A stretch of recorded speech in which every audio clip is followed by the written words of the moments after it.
You're listening to Music Tectonics.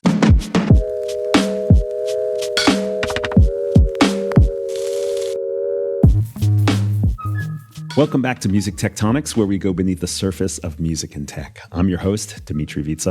I'm also the founder and CEO of Rock, Paper, Scissors, the PR and marketing firm that specializes in music innovation. In today's episode, I welcome pioneering innovator Ty Roberts. We begin with some pivotal moments in his career, including his company Gracenote's involvement with iTunes and the development there, and when he worked with David Bowie on generative music way back in the 1900s. We talk about the current state and future of visual music experiences, a focus area of Ty's, as well as the rise of AI in music creation and the possibilities for personalized live events. You're not going to want to miss this conversation. Ty says some mind-blowing stuff. But first, the news.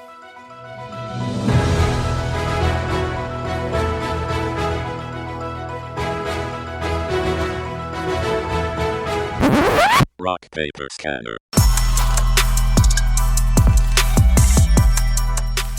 Hey everybody, and it's time for our weekly news roundup. Now, Dmitri is recovering from Music Biz in Atlanta. You know, he's gone to a hyperbolic chamber. I don't think I think he's doing a cold plunge. A cold plunge. He's going very Wim Hof right now and trying to restore himself after a very, very busy few days with his music and music tech buddies. So, you know, we've been left here to man, woman, the fort. And we're going to be talking about this week's headlines a little bit.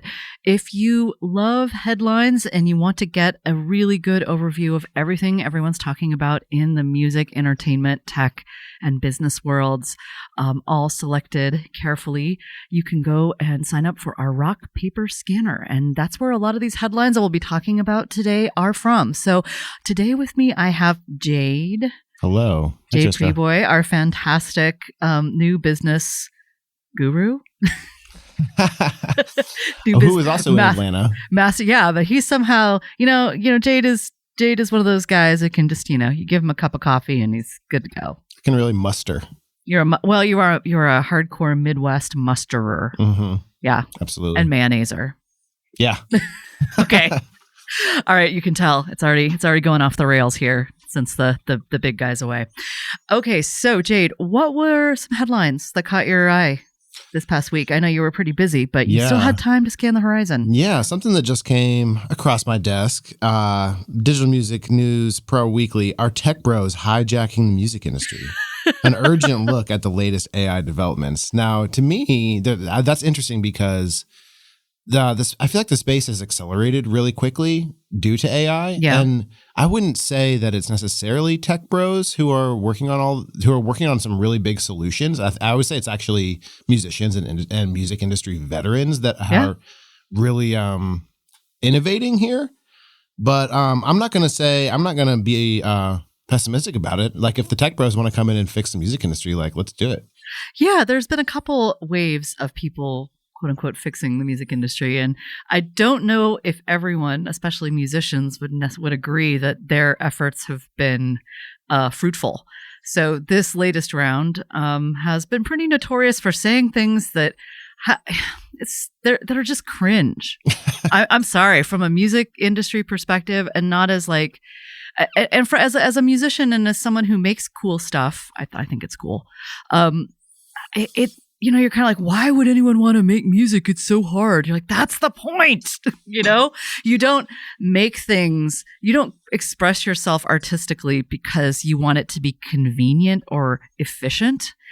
You do it for a completely different set of human reasons, but kind of just like Mark Zuckerberg talking about how we can have chatbots as friends. You just feel like there's this sort of psychological disconnect. Not only is there a lack of knowledge or expertise about the nitty gritty of how a certain industry works, there's like a deep lack of psychological connection to the very processes that underpin why we're all doing all this crazy stuff, which is the act of making something, of making art, of expressing ourselves. And, you kind of can't ask someone who's never really had an encounter with that side of humanity to talk about it in depth. Like, it's kind of not fair. It's like saying, oh, you've never seen the color red. Tell me about the color red and what it means to you, right? So if you've never seen red, though, it'd be kind of nice if you knew that you didn't know that, right? God, I sound like Rumsfeld now. Like there's a lot of unknown unknowns at play here with some quote unquote tech bros that are really glaring and obvious to those of us who know those, what are to them unknowns. Yeah. Oh, yeah. Okay. All right. Let's get out of the realm of psychology and philosophy and talk a bit more about what's going on in the music business. So it's going to be a bit of a whiplash here. SoundCloud had a little bit of a kerfluffle with its users. And I think this is a great case, not only for companies to think about how to implement a reasonable AI policy and how to think about their, various stakeholders, users, or clients as they do that, but it's also a great act of, learning to think about your PR messaging. And if your PR messaging is, you just can't make it work, then probably you need to rethink the policy. But anyway, Billboard had a great article on this. SoundCloud says users' music isn't being used for AI training following Backlash. So there was some backpedaling involved, but that's also how we learn, right? This is a strange new time. What do you think, Jade? I think the people are kind of all over the place about SoundCloud right now. Interesting. Some people are like, "Oh, SoundCloud, who uses that anymore?" And I still use SoundCloud. I know a ton of people. I use SoundCloud all the time. I still post my music there. So I think the SoundCloud's early trajectory, like 2013 when SoundCloud launched, it was like the coolest thing in music. I think they still carry that. I think they still carry some of that, and I think it's still a relevant platform. Whether they're training their, I hope they're not using my training AI on my beats. Well, they probably are. That'd be whack. Somebody else probably has already anyway. They probably scraped all that. But they better pay up. Figure out the attribution. Yeah, well, that is actually possible now, which is awesome. And along those same lines, Jade, so if we have attribution, which we do, there are people who have figured out more or less how to attribute where an output came from in terms of the inputs. Though I think it was in Music Ally, there was a great opinion piece by Virginie Berger, who does a lot of, I'll call it contrarian thinking, but it's useful, productive contrarian thinking. She's really playing a really valuable role in sounding some alarms about AI and how it uses data. But she had a great piece about how, when we think about a model, right, if we're using certain models, they've been trained on some kind of data, and we have no way of knowing if that data was licensed, what was in that data set, all those things. So there's always going to be a little bit of ethical weirdness, a little ethical ick that should come up when we think about some of these models. However, I think we're starting to get more and more clarity about how we're going to think about copyright and how copyright's going to fit into the world of generative AI. So the last week, for example, the U.S. Copyright Office released a really interesting report about the legality of AI training. And as Billboard put it, suggesting law is with rights holders on key issues. So basically the report kind of knocks out a few of the little flimsy pillars that were holding up this idea of fair use for AI data set and training data. So in that report, they basically say, fair use is only fair use if the result, for example, won't compete with the original source of inspiration, or in this case, data. And the Copyright Office says, well, basically, generative AI will in many cases. So that fair use doesn't really apply here. And there's a bunch of other really cool arguments. So I know that the sort of political scandal around what's happened at the Library of Congress and the Copyright Office has kind of overtaken the actual substance of this report. But I want to encourage everyone listening to go back and look at the actual report and maybe bracket off the political stuff, because who the heck knows what's going on in DC right now. The only other really great thing coming out of DC that I want to point out too is some of the Fairness in Ticketing Act requirements are coming into effect. So when you go on Ticketmaster, you're going to see the price you're going to pay. There won't be as many surprise fees. That's good. Nothing. They're not supposed to hide these things, though. Let's see. Let's see what happens. Let's see how concert goers react to this. What else has been on your mind, Jade? Well, this U.S. Copyright Office releases a new report on legality of AI training, suggesting law is with rights holders on key issues. That's awesome. That's good. I mean, It reminds me of when Pharrell got sued for the Blurred Lines song. Oh, yeah, the vibe issue. Yeah. And they wouldn't have got sued unless they said on the interview, yeah, we just listened to this Marvin Gaye song and 3 minutes later we had this. Oh, no. That triggered it. And so now with the attribution and with AI, if they're able to get this right, it's like it's going to point directly to an inspiration. And if it's generated off of it, it's going to have to be, mitigated in a legal way. Yeah. So there's nothing wrong with being inspired by something. Just give credit where credit is due and pay your dues. Yeah. That's all you got to do. More dues. All right. So I think we covered a lot of ground here. I mean, we talked a lot about AI, but that's what a lot of the sort of nuts and bolts of AI, both in the US and the UK, are really coming to the fore. Like, we're having meaningful discussions instead of just like more hypey or fantastical musings. Yeah. Is that because the music industry finally has a common enemy, and it's the AI tech bros? Hey, there was one other thing on here I wanted to look at. Here, scroll down a little bit. We're looking at this on a computer, ladies and gentlemen, for those of you playing from home. Taco Bell launches Record Club. All right, we gotta talk about that. Yeah, go straight to the Crunch Rap. That's spelled R-A-P. Yeah. I'm a mom, but I do dabble in dad jokes. I have a dad joke mentor. Aren't they doing? I also saw they're releasing like French fries or pizza, or they're doing some other weird thing that they're like, this from Taco Bell. Wow, they're just but it is interesting how regularly we hear from big brands about how they want to use music in some way, shape, or form to, I don't know, as almost like a symbol or a point of engagement with people, when even if their brand is involved in something that has nothing to do with making music or sound. So I guess, Well, back to what you were saying at the beginning, like, people don't make music for convenience or these other corporate kind of efficiency reasons. They make it from an authentic standpoint. So brands want to tap into the authenticity of artists. Oh, that's right. That's what they want to align with. Yeah, and you can make a lot of cool beats with just the right taco. All right, Jade, this has been a lot of fun. Thank you, Trisha. All right, let's go get some lunch. Yeah. See ya. Thanks.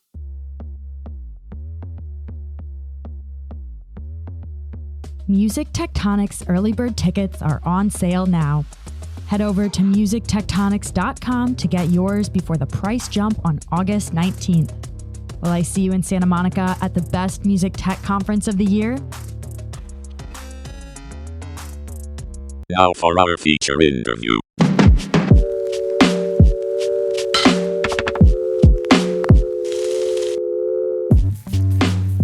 Ty Roberts is a leading innovator in music and immersive entertainment.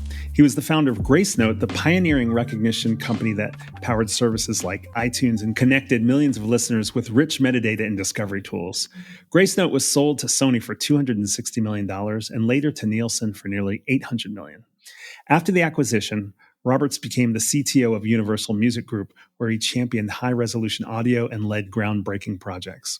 Over the past 4 years, he's focused on producing large-scale immersive concert films, including Chicago and Friends, which ran in over 550 theaters on TV and streaming platforms. Ty is always on the cutting edge. I always like talking to him because I find out what's coming next. Welcome back to Music Tectonics, Ty Roberts. So great to be here. Thanks for inviting me. Awesome. So I want to dive in because there's tons I think we can talk about. I guess reflecting on your trajectory in music innovation, what have been the top 3 pivotal moments in music tech, business model, listening experiences? Well, we can go back to ancient history. For me, anyways, it was the first musicians that got interested in digital technology, and I got to be lucky to work with David Bowie. So I was in the studio with David Bowie and Brian Eno, working on, if you can imagine this, generative music CD-ROM projects. Seriously? In the mid-90s. How was it generative? What were you guys doing? So we were recording all kinds of alternate tracks for his album Outside, and these were going to be combined by the computer when you played the product.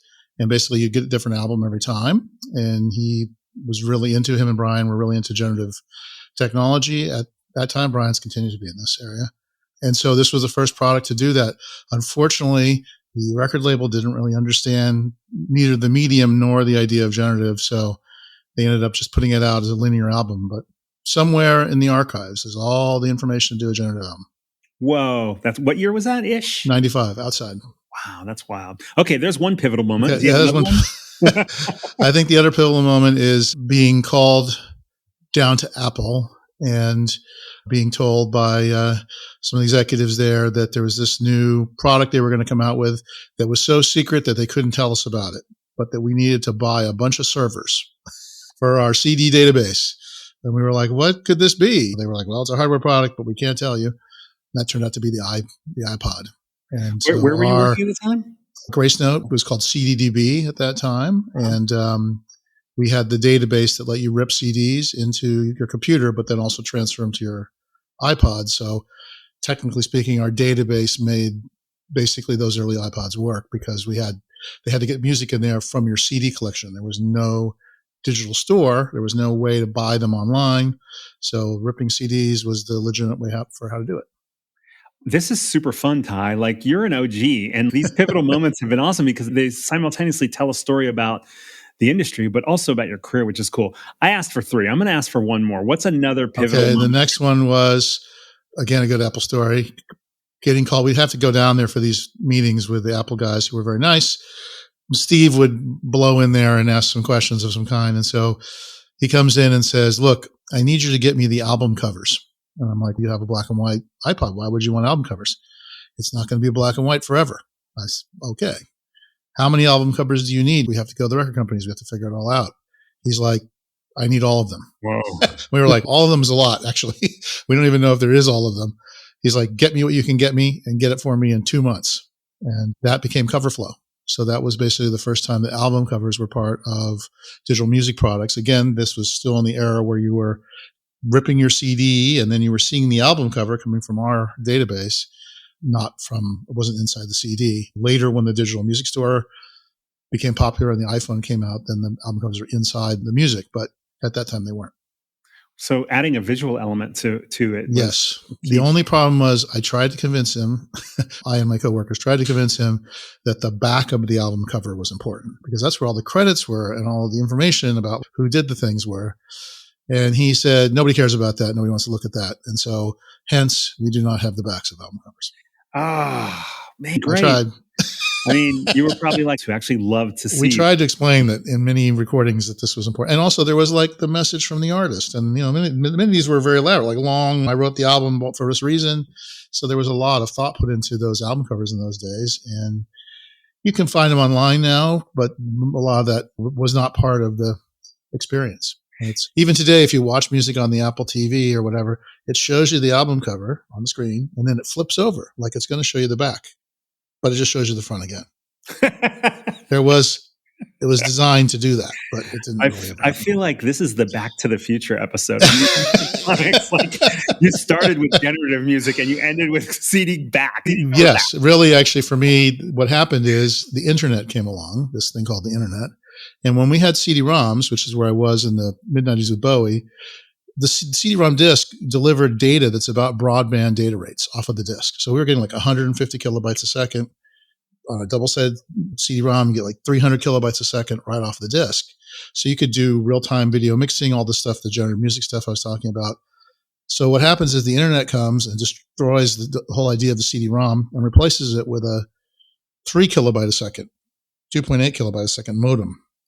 And the only thing you could send across that was text. And so you have this guy who's in the studio making multimedia with David Bowie that then has to change his life to text until broadband can come. So I had to do text from 1998. I guess we got those album covers around 2004, maybe. Got the iPhone 2008. Broadband didn't really show up maybe more than to 2010. So that's kind of when Netflix and these things got going. So reality is it was a long time in the text world. And luckily with the things I've been doing today, I'm back in full motion, full screen, 4K, immersive video. But boy, it took a long time to get back to that. When I asked you the question about pivotal moments, I was picturing you were going to tell us about downloads and tell us about streaming and so forth. But I really like hearing more about the actual stories of these interactions or these deals and things that actually changed the course of the music industry history. But I do know that you're totally up to speed with everything going on now. If you had to name the current phase of the music industry now, what would you call it and why? I think streaming music is, in my opinion, the streaming music platforms is very mature. Okay. Right. Because there really hasn't been any new features added to streaming music platforms at all in about a decade. What I would say is that we're in the audio realm. We've got high quality audio now. We've got really good user interface for music. So the music playing applications are pretty easy to use, and people who want to subscribe or are willing to tolerate ads pretty much get what they want. But the audio visual side of music has really been undeveloped completely because it wasn't really part of the concept for those original streaming platforms. All of the audio visual developments happened in YouTube and on TikTok and on Instagram. So completely outside of what I would consider the core product of music. And so now all the innovation's happening over there. And that to me seems like a mistake. It seems like the music industry could have figured out how to have an audio visual product in a decade ago and figured out how to integrate that into something that was actually directly benefiting the artists rather than through these other services, which I think do benefit the artists, but in a much smaller way than it could have if it was part of the product. Interesting. So you're saying in a way, because the music streaming services were so focused on simply only on the music, the opportunity for this visual experience in a digital realm got, I don't want to say hijacked, but kind of lost or served by other platforms where music wasn't really the priority. Music was an afterthought. Yes, and there's many reasons for that. One of those reasons is rights. Obviously, for audio-visual, there's synchronization rights and other rights required. So in the good old days of music, to have a video or a film or anything you want to do, you had to go to each publisher that was on the song and get permission on almost a publisher-by-publisher basis to get the audio-visual synchronized to release the film. And so it was a lot of work to do that. And there was no such thing as compulsory sync, okay, where like you just make it, put it up, and it goes up. That was until YouTube was invented. YouTube has compulsory sync, and so does TikTok, and so does other. Doesn't mean that they don't give control to copyright owners, but copyright owners, the first default is the thing goes up in like 1 second. Right. You don't have to call anybody. It's up. Then later people can claim the ownership of the money and the things for it, or they can block it if they choose. But it goes up. That's not how it works in the audiovisual world for the companies that are not those companies. So Spotify doesn't have a music ID sync, auto sync thing. So they would have to get permission or have to license all these things in advance. And so that left user generated content a huge door opener to bring the content of the world as audiovisual just straight onto those platforms, frankly, without any permission of the content owners for the most part. So if you say that the current phase has to do with switching from audio only streaming to this audio visual component with a music mindset, what is it? What does that mean for music right now? What are the innovations that are happening in that space? What's going to be coming down the pike in that space? Why is that the phase? So first of all, this is how young people are getting their music, news, information, culture, everything through these platforms that are YouTube and TikTok and Instagram and a few others. And the reality is that by the time they get over to Spotify, they already know what they want to listen to.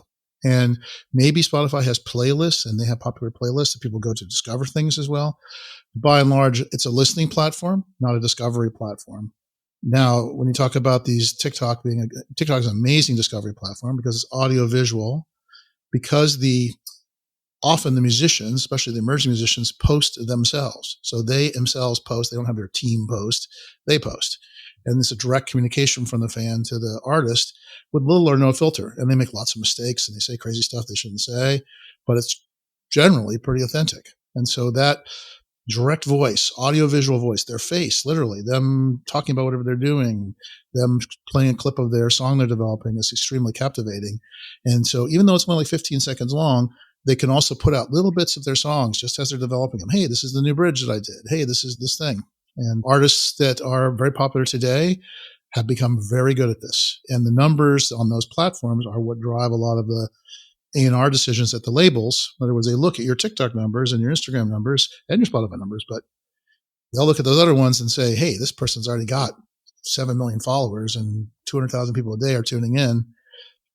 that the person be an artist that's assigned, versus the old school way, which is to go to a club and see them perform and go, this is really great music. And there's 150 people there. And so they don't need to do that now. Now they can just wait and see if the numbers develop. And are you thinking that we'll see a shift in how the now called traditional music streaming services will serve up content? Are they going to get more visual?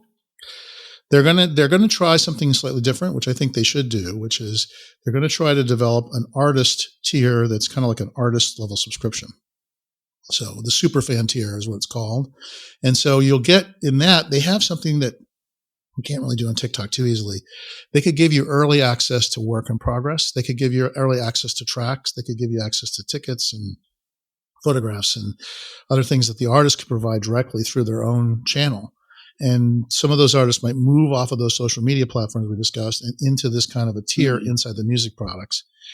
But it's very tricky to develop such a thing because there would need to be standards for how one would deploy this information. Those standards would need to work across multiple music services. In the old days when we had vinyl, which we have vinyl today, there's like one format for LP or 45s, and they played on all the record players, regardless if you bought one from Sears Roebuck or from Radio Shack.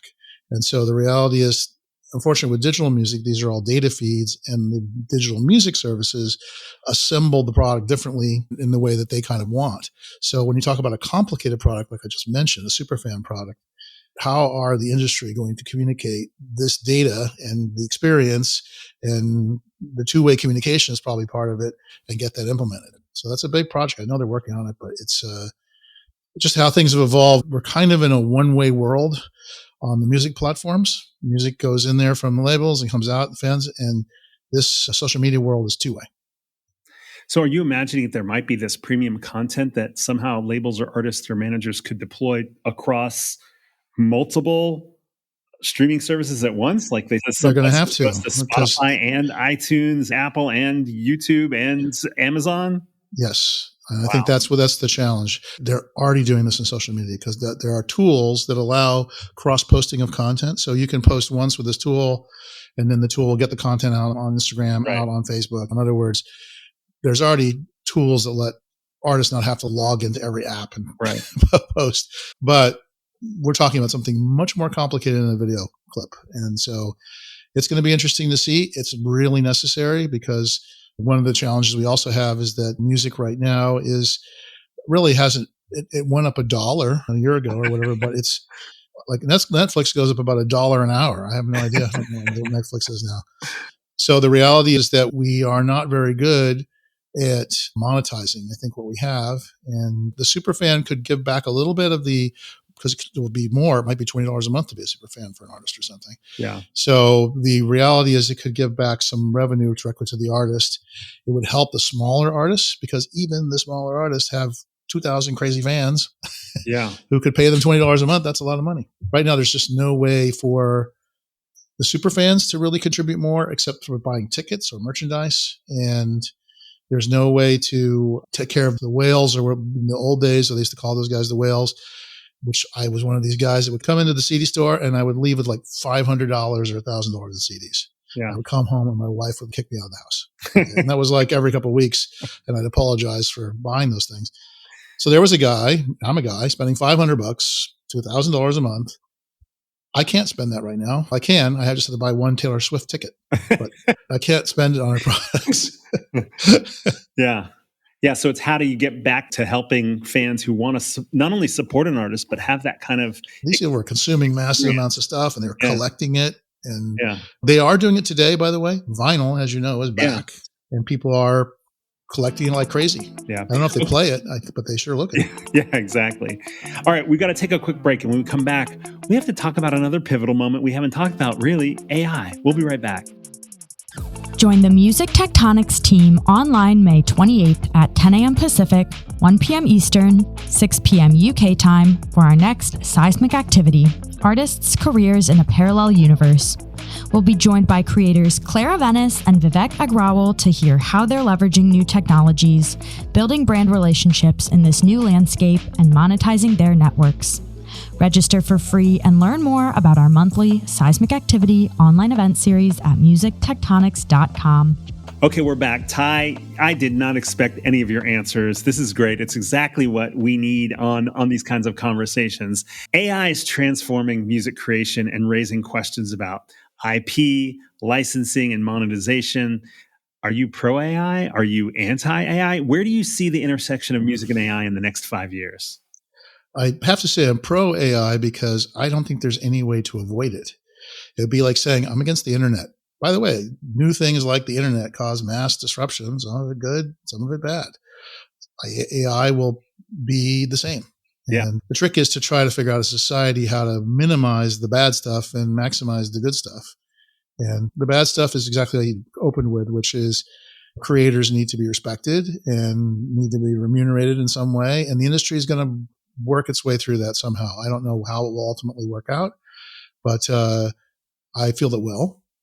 And the side that I think is very positive is that it will lower the costs of being able to create things and gave much more power to the creators that are just starting out. So, it's already doing this for films. I've been looking at some really amazing student films that students are doing now where they can literally take their script and visualize it, but with space aliens or what. They would never be able to afford to hire Industrial Light and Magic to do that for them. They can do it themselves. And these are short form today. We're not competing with Hollywood movies yet, but it's allowing them to get their ideas out there. And I imagine that pretty soon a lot of people pitching new audiovisual programs will actually send a AI generated version of it with AI voices playing the actors with AI scenes in there. And they'll be able to do that for $1,000 or less. And that will really help a lot of filmmakers visualize their ideas, not just be lucky to be the ones that can find the funding from their friends or family. And so I'm happy about that. And in music, I think it will allow people to experiment with new ideas and experiment in genres of music that they themselves don't know how to play. I haven't really thought about what some of the new music's going to be, but when I hear these things today, I think AI's got a long way to go to reach the point where it's directly competitive with the pop hits of today. And even if it was, are the pop hits of today really about the music? I would claim that they are only 25% about the music and 70% about the personality of the people, who they are, what they're doing, what they're saying, where they're going. The music is like the soundtrack to these guys' audiovisual lives. So it's going to be hard for it to make up, Sabrina Carpenter, to pick an artist who I really like and who's just doing all this amazing stuff. And could it do her music? Probably it could do something like her music. Is it really going to figure out how to be her? No way. And so the reality is their personality of the person in the realm where the person is not visible, in the realm of music for films or for industrials or soundtracks for other things, it probably will be able to compete there more effectively because you don't need the cult of the personality. You don't need to know there's a person behind it. You don't need to know what it is. You certainly could benefit from it. Obviously, I'd like to see films where Trent Reznor does the soundtrack because I like Trent Reznor. But, if it was Trentor, and I don't even know who that is, I may not care that much about it. But if the music was great, I'd still enjoy the film. So I think it's a complex subject, and we can talk about any part of it that you want. I do want to talk a little bit about it. The big question right now is where are the courts and where is the law going to land with unlicensed training data for generative AI companies? And I don't necessarily know whether you should try to predict what that is going to be. I'm not a lawyer, and I don't play one on TV. Right now, whatever lawyers think the rules seem to be changing beneath our feet about everything in society right now. The challenge really is that the systems that currently exist could be changed so that the attribution or the training data is something that they can keep track of. It doesn't seem like that's impossible. The current ones have not been built that way to keep track of how every inference is created. And something like that would be necessary so that when you generate a track and you say, dude, make this thing, it can say, well, this is 4% Taylor Swift's blah, blah song and 2% this and 3% that. Coming up with that recipe would be important to figuring out how to compensate somebody. And right now, that's not really how these things think. They more, unfortunately, think a little bit more like, they don't think like the human mind, but they work like the human mind a little bit. And so you think about it, if I'm a musician and I've spent my whole life listening to music, watching people perform, listening to records, I've internalized all this information. And when I make a song and it comes out and it sounds like LCD Sound System or it sounds like the Rolling Stones, even though it's not really there, I certainly learned from some of the stuff that they did maybe. And so the problem is that's where it gets tricky. And in the normal world, when this happens, if it's too close and there's money involved in the actual success of the track, they often go to court and say, I wrote Stairway to Heaven, or you wrote this. And these are very big cases that have come and gone before us. They're fairly rare, quite frankly, and it's really hard to prove.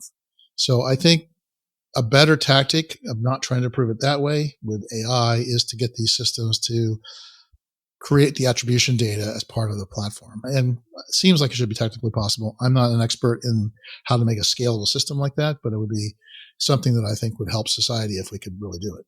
It can be done on the back end too, in terms of if you search for a Trent Reznor track or a Nine Inch Nails track, if you've used the search to create the song, then clearly that's maybe who should be paid for using the training data. Yes, but if you go to the sync platforms and you're doing film soundtracks, and I have a really good friend who's in that business, they want a Trent Reznor song. So they'll say, I want a Trent Reznor song and I want to find something that has edgy in this.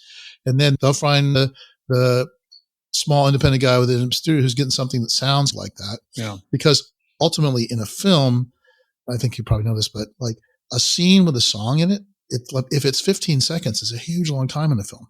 Nobody's playing Stairway to Heaven for 6.5 minutes in the film, except if it's a Led Zeppelin film.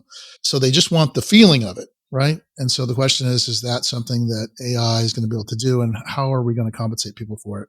It's really tricky. If you were the decision maker at a major record label, would you be working towards monetizing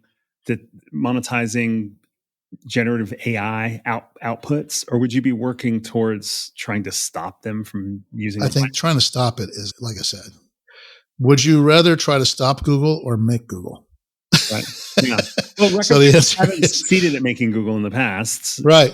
So really, I would be doing the following. First of all, I would be trying to understand the people who are the talented artists, which are kind of like the producers of the past, who really understand how to make things with this technology and make things that other people want. And I would be finding those people as rapidly as possible. I'd be learning as much about this.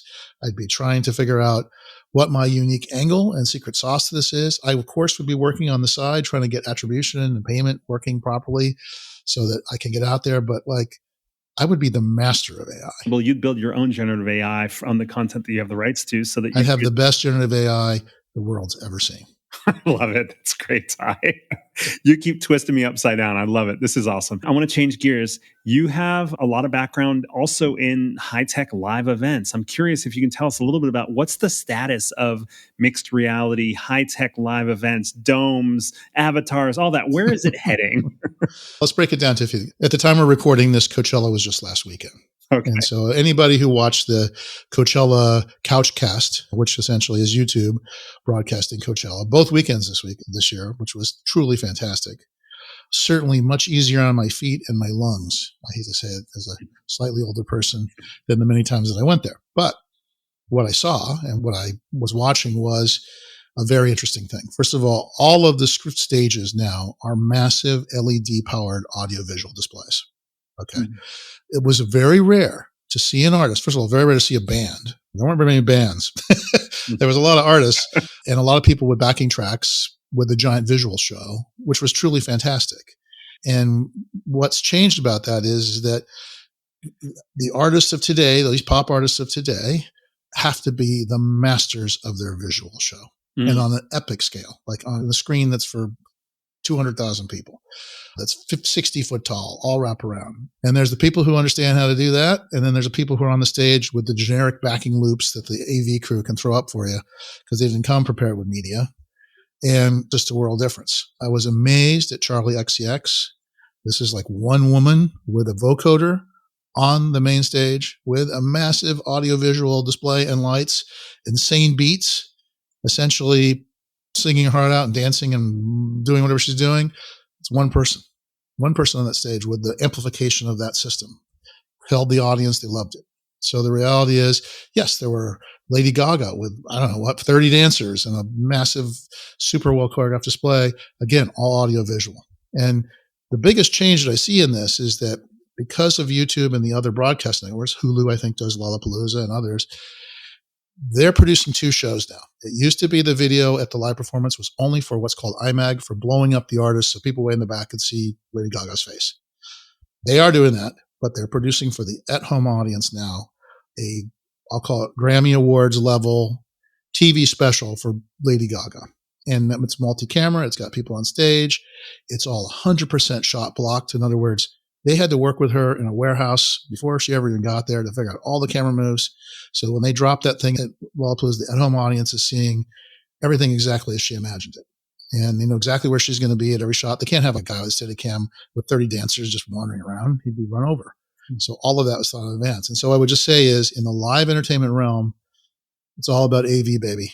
And certainly at festivals, which is hard if you're just a band with some great songs and you don't really run around and look great on video. MTV's just moved to the live stage. Wow. So that's that. In the realm of avatars, we can talk about that. I think we're aware of the ABBA Voyage show in London's done incredibly well. It's sold out like 98% of the time for years now, with basically ABBA, the avatars, which is what they're called. The avatars sing and dance along with the live band. And it's absolutely a fantastic show. And it's extremely cleverly thought out. The entire experience is designed to make the video screen imperceivable. And that's done through lighting and special effects and smoke and just thought about how it's organized. So when you're there, you suspend disbelief, just like you do in a movie. I'm really not on the train dangling off the cliff with Tom Cruise, okay? But I'm in a movie theater and I'm watching that and it's so well done, I'm on the train dangling with Tom Cruise. So this is the equivalent of that. It's a little like a magic trick. Basically, you're getting people to believe they're there and they absolutely believe they're there and have a blast every single night, twice a night sometimes. And so that show is now morphing into the next production by that company, which is called Pop House. And they're going to do Kiss in Las Vegas. Okay. Only Kiss will be different. It won't be so much dancing. It'll probably be a lot more explosions and who knows what else. But the reality is these are also single purpose venues. In other words, the whole venue, the whole design of it is like a ride that you would get at Universal Studios. So it's Harry Potter ride, except it's more like the Gene Simmons Kiss ride. And you're going to go on it from the second you enter the door to the second you leave. And these are $500 million musical products. So it's just a completely different scale. And I feel like this will extend over the next decade to many of the artists, especially as they either pass away, I hate to say it, or they just decide to stop touring. They will come back in avatar form. And I'm waiting for, of course, my favorite artist, David Bowie, to do that. He's not quite doing it yet, but I'm sure quite a few others are in discussions about thinking about it and how they might do it. The business model is really interesting because it's not just about the live show. These companies are acquiring the rights to the music. They acquire the artist share of the rights. So the whole idea is you put the band back on tour, Kiss back on tour, and you own the recording rights. And the recording rights that you paid for at the level they're at today, the amount of interest goes up 5 times, and now your recording rights are worth 5 times. So it's a combination of rights and shows. Never been done. It's really not the business of record companies to put on live shows and build venues. And this is a world where you're merging those together. So it's kind of like a new kind of record company. That is wild. I love the way you put it in context. We started off, I asked you about these pivotal moments. We talked about the now of the AV world, and you've brought it back again when we started talking about live events and high-tech live events. Let's do one more question for you, Ty. What's emerging in the future that the music industry isn't discussing yet, but should be talking about? Let's go into the future even further now. Okay, even further in the future. Well, I think what's going to actually happen is, first of all, I do believe that the immersive experience technology, both in the augmented reality and the virtual reality, will eventually arrive. It might take another 10 years. I don't know when it's going to be like eyeglasses that I put on and they're really lightweight and they're super awesome. But I feel like it'll eventually get there. And so what that means is that you're not, because we're still quite far away from that, you're not likely to get immersive at home. So that means immersive means you need to go out to the Kiss thing and see it. And so what's going to happen, it's going to be different, is these things today are films. So in other words, the ABBA show and the Kiss show are largely, I don't know what all the features of Kiss will be, but they're basically preconceived shows. So if you go back the next night or even the show later in the day, it's exactly the same for the most part. And in the future, this will be game engine driven, so that the avatar show will be generated in part just before you go through the door, probably be generated earlier in the day. And what this will allow is during the show, let's say it's for Elvis, and the people note that Bob is there with his wife and they're celebrating their, 30th wedding anniversary, or it's your birthday. And Elvis will know that information in advance. The AI will generate a segment, and Elvis during the show will know that you are sitting in seat 6A, and he will turn to seat 6A and he will look down and say, happy birthday. And he will wish you happy birthday in Elvis's voice to you. And so the shows will become personalized first in that in-between part where the thing interacts with the audience, or in other places. Maybe you're going to go up to the suite and meet Elvis upstairs in his suite at the hotel, and he's going to talk to you. And so that would be the first part. And then later beyond that is fully generative live performance. So what happens then is now we're bringing back the Rolling Stones, only we've got Brian Jones back. He's back. And we're getting to experience them. And you're going to see some stuff that you just never thought was possible. So it would be very unlikely that Brian Jones in 1969 is going to cover the latest Chapel Roan Pink Pony Club. Oh, wow. But we're going to see it. That's what's going to happen. And people will go, yeah, of course. I don't know what the Stones version of that's going to be like, but who knows? So I would just say those combinations, which have been done in physical space. There was a band, I think it still exists, called Dred Zeppelin, mixed reggae and Led Zeppelin. That's coming. And I think it's, all these kind of mind-bending ideas are must-see moments if they're done well. And I think the key is they've got to be done well. Schlock sets people back. Genius pushes people forward. We have gone back to the future with Ty Roberts. This has been a blast. Ty, thanks so much for coming on the Music Tectonics podcast and sharing your past and your present and your future. This has been a blast. Dmitri, you're a genius yourself. Thank you so much for having me. It was really fun. Thanks for listening to Music Tectonics. If you like what you hear, please subscribe on your favorite podcast app. We have new episodes for you every week. Did you know we do free monthly online events that you, our lovely podcast listeners, can join? Find out more at musictectonics.com. And while you're there, look for the latest about our annual conference and sign up for our newsletter to get updates. Everything we do explores the seismic shifts that shake up music and technology, the way the Earth's tectonic plates cause quakes and make mountains. Connect with Music Tectonics on Twitter, Instagram, and LinkedIn. That's my favorite platform. Connect with me, Dmitri Vitsa, if you can spell it.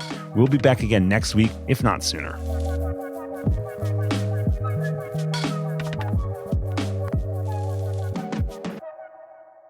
You're listening to Music Tectonics.